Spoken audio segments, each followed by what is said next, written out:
এটা হলো train station চলে আসছি। আর এটা হলো আমার টিকিট, এয়ারপোর্ট যাচ্ছি। আমার ট্রেন ছাড়বে 1 নম্বর প্ল্যাটফর্ম থেকে।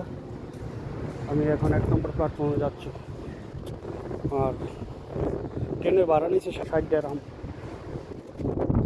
ওখানে 5 নম্বরটাতে আছে, আর আছে জানি না। ট্রেনের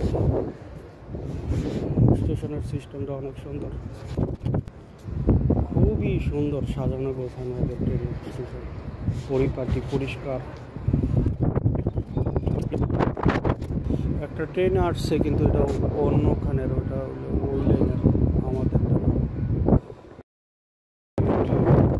মনে বাইরেই দাঁড়াইতে হবে। বৃষ্টি আমার ব্যাগটা ভিজে আজকে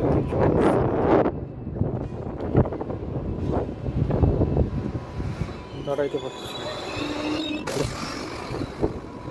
11টা 50-এ ছাড়বে, 12টা 35-এ পৌঁছবে।